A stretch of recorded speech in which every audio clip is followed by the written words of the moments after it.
میرا حال یہ ہوا، میں نے کہا خدا حافظ بغداد والو، میں اٹھا، بادشاہ بچیوں سمیت منتیں کر رہا ہے، تو جائے گا میرا بغداد اجڑ جائے گا۔ میں نے پلٹ کے کہا تیرا بغداد آباد رہے نہ رہے، میں جو اجڑ رہا ہوں، تو اجڑے گا، میں تو اجڑ چکا ہوں۔ کہتے ہیں جو علماء تھے، مشائخ تھے، نیک لوگ تھے، انہوں نے کہا غزالی یا تیری بدقسمتی ہے یا پھر اسلام کی بدقسمتی ہے کہ تو اسلام کی خدمت چھوڑ کے جنگل کو جا رہا ہے۔ اب سارا زمانہ ہاتھ جوڑ کے کھڑا ہے۔ غزالی نے کہا مجھے ایک ہی لگن ہے کہ میں نے اپنی منزل پہ جانا ہے، میں نے حقیقت کو پانا ہے، میں نے سچائی کو ڈھونڈنا ہے۔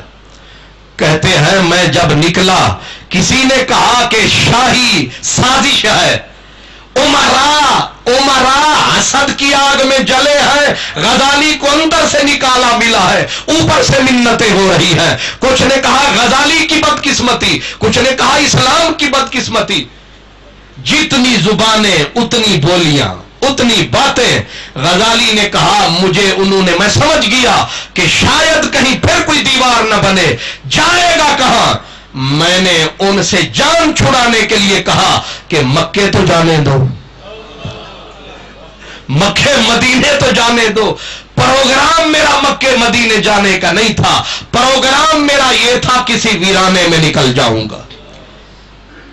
چل بھولیا یہ منزل ہے، چل بھولیا اٹھے چلیے، سارے مزے چکھ لیے، سارے مزے چکھ لیے، ہن چل بھولیا اٹھے چلیے، جتھے سارے انے، نہ کوئی ساڈی ذات پچھانے، نہ کوئی سانو۔ چل کے رہیے ایسی جگہ جہاں کوئی نہ ہو، چل کے رہیے ایسی جگہ جہاں کوئی نہ ہو، اور گر پڑیے بیمار کوئی نہ ہو تیمار دار، مر جائیے تو نوحہ خاں کوئی نہ ہو۔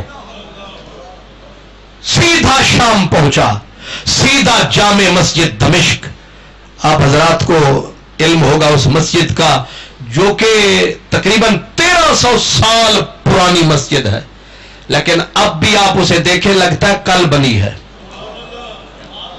اور اتنی کمال ہیبت ناک مسجد، ہیبت والی مسجد ہے، اتنی کمال حسین ہے کہ اب خلیفہ اپنے ایک دانش مند وزیر کے ساتھ جب اس مسجد میں پہنچا تھا، اس کی ایک محبوبہ لونڈی تھی،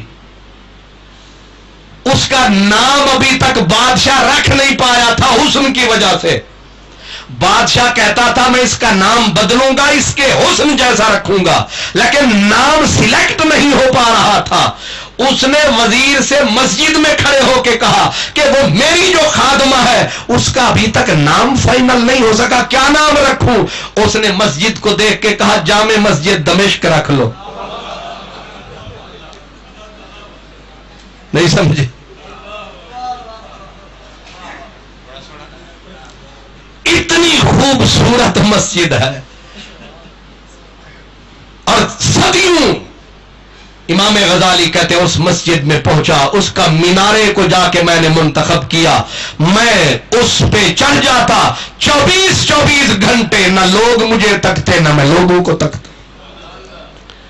غزالی تنہائی میں چلا گیا، اس کو کہتے ہیں دل میں ہو یاد تیری اور گوشہ تنہائی ہو، دل میں ہو یاد تیری اور گوشہ تنہائی ہو، پھر تو خلوت میں عجب انجمن آرائی ہو، پھر تو خلوت میں عجب انجمن آرائی ہو۔ کہتے ہیں 2 سال میں نے زمانے کو نہ پیار سے دیکھا، نہ اقرار سے دیکھا، نہ انکار سے دیکھا، میرے 2 سال وہیں کٹے۔ اب میں نے کہا میری اگلی منزل، اب دیکھیں کس منزل سے بندہ اترا کہاں پہنچا۔ آگے نکلا، کہا حالت یہ تھی ایک چادر میرے تن پہ تھی، جس کے 40 صندوق تھے صرف جبوں کے، آج ایک کپڑا جس کو کئی ٹانکے لگے ہوئے، ٹانکیاں، اللہ کئی ٹانکیاں، اور ہاتھ میں ایک چھاگل